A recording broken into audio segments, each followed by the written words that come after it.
President Museveni, welcome to the program. Thank you. Thank you, Christian.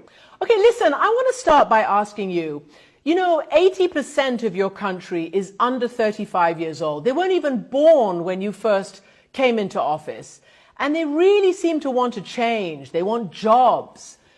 Why do you think you deserve another term? Well, because I am the one who enabled the 80% to survive childhood diseases, and we have given them education, and we have given them a base for the economy, and we have a good budget, and we can support them. We can support those youth. So, Mr. President, as I said, they want jobs. Uganda today remains one of the poorest countries in the whole wide world and depends hugely on foreign assistance. I want to ask you, 35 years ago, you said the problem of Africa in general and Uganda in particular is not the people, but leaders who want to overstay in power. Now, you've seen that your country has now changed the two-term rule. They've changed the age limit, and there you are going for a sixth term. Why do you think that's a good thing? You should check your facts. It is the fifth fastest growing economy in the whole world. You should check your facts. It's about to become a middle-income country. Now, regarding the politics, the management of society, yes, I said staying in power for a long time without democracy. Without democracy, mark those words. But if it is the democratic will of the people, because we have got so many things to deal with, if we need all hands on board, then it's correct that we have all hands on board. You call yourself still a freedom fighter. I want to read to you the words of your main opponent, Bobi Wine, young man who seems to have energized young crowds.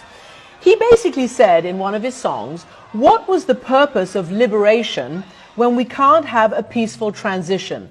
Freedom fighters become dictators. He sang that in 2018 in the song Freedom. He has a point, right? That is wrong.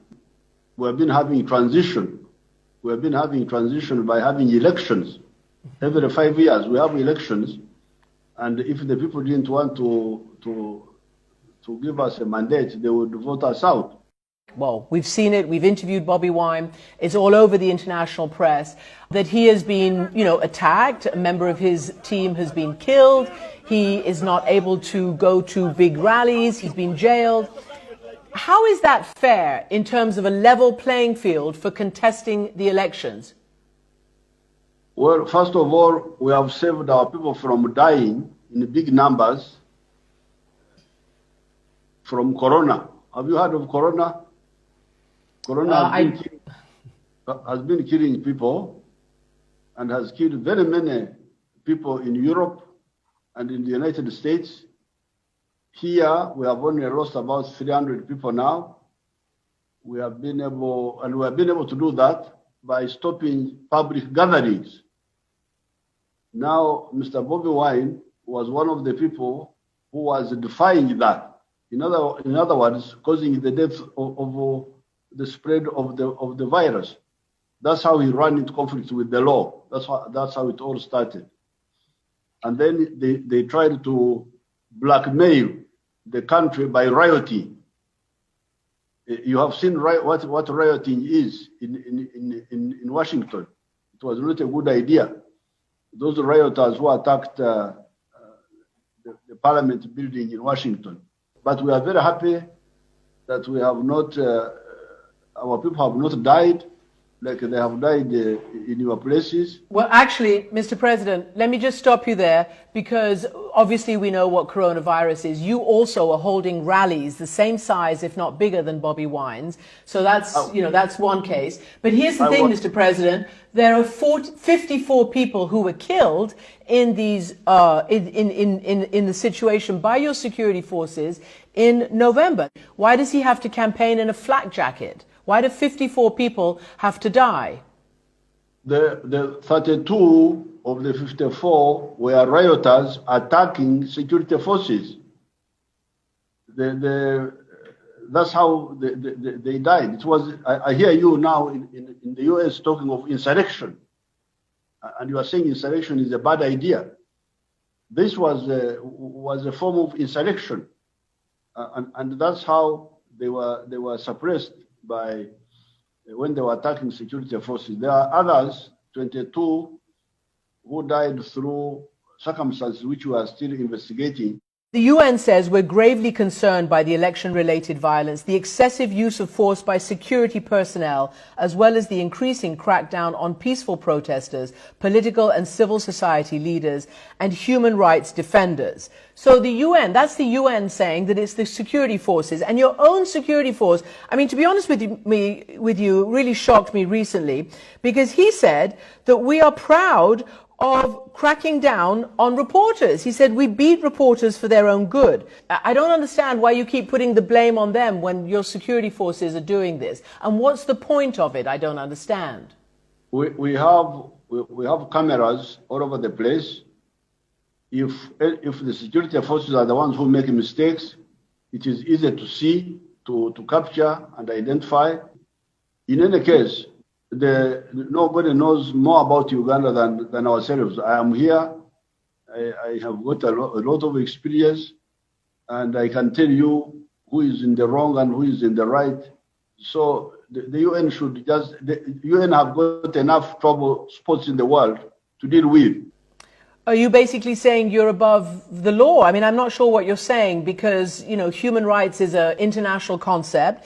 And as you know, Bobi Wine is proposing that the International Criminal Court, which is an arm of the United Nations, investigate you and your senior officials for human rights abuses. There's a 41-page brief saying that police and military have deployed, quote, widespread use of shoot to kill, beatings and other violence. If you have all the images and you're confident of your evidence, will you hand it over for such an investigation? Of course, we have no problem. We have no problem at all because there's nothing to hide. There's nothing to hide. And by the way, you are dealing with people who know what they are doing.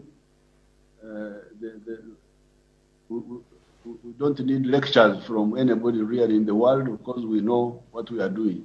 Mm-hmm. Well, you know, President Trump said that in the United States as well. And you saw, as you mentioned yourself, the incitement to insurrection, the storming of the parliament, the cradle of American democracy by radicals and by insurrectionists. I just wonder what your view on that is. What would you say to President Trump about that? Well, I'm not a lecturer to Americans. They know what they are doing. But insurrection is insurrection, whether it is in the US or in Africa. You should regard any extra constitutional actions as illegal and treasonable. Mm-hmm. But I don't want to lecture Americans. They know what they are doing. Well, as you know, the House has already put forward formally one article of impeachment on the charges of inciting insurrection. So I want to ask you then, if you should lose a fair election, will you accept the result? If I lost a fair election, I would accept the results, of course, because Uganda is not my house. I have got my house. I will go to my house and to do my own things. If the people of Uganda don't want me to help them with their issues, I go and deal with my personal issues very happily. I do need to ask you a final question, and that is your constant haranguing and harassment of the gay community in Uganda. The head of the gay rights groups there says it's actually a really scary and rough time. LGBT people are fearful to even vote, as there is a risk that they will be targeted at the polling stations due to all the hate speeches. What are you afraid of? Why does this group, over the years, why is it so utterly oppressed and harassed?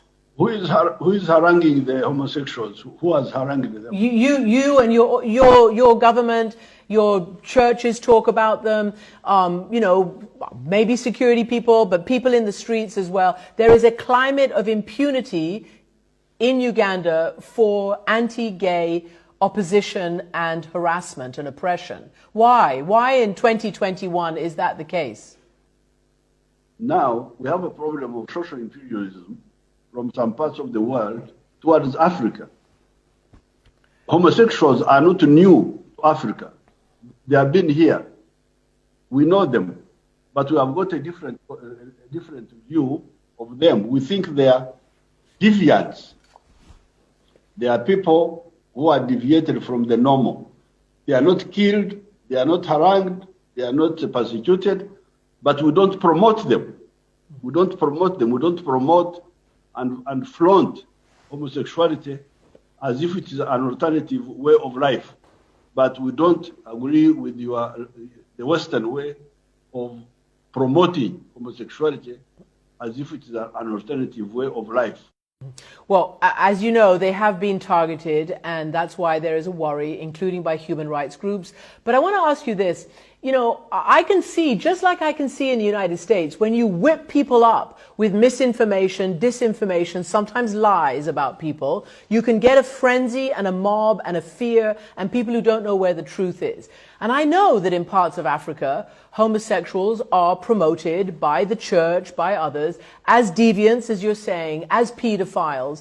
And it's just not true. And I wonder whether you think that you're a Christian, your wife is a Christian, whether you think that's charitable, and whether you think that perhaps you can actually move forward with a different view to that segment of your population. Because as you say, they are Ugandans, they're there to stay. It's not fair. No, the prevalent opinion among our population now is that the homosexuals are a departure from normal. If our opinion changes in future, let it change organically, but not imposed on us by other people. But nobody's imposing on you, Mr. President. It's not like the international community is telling you anything in this regard about promotion or anything. It's just about human rights. Mr. President, thanks for joining us from Kampala. Thank you very much.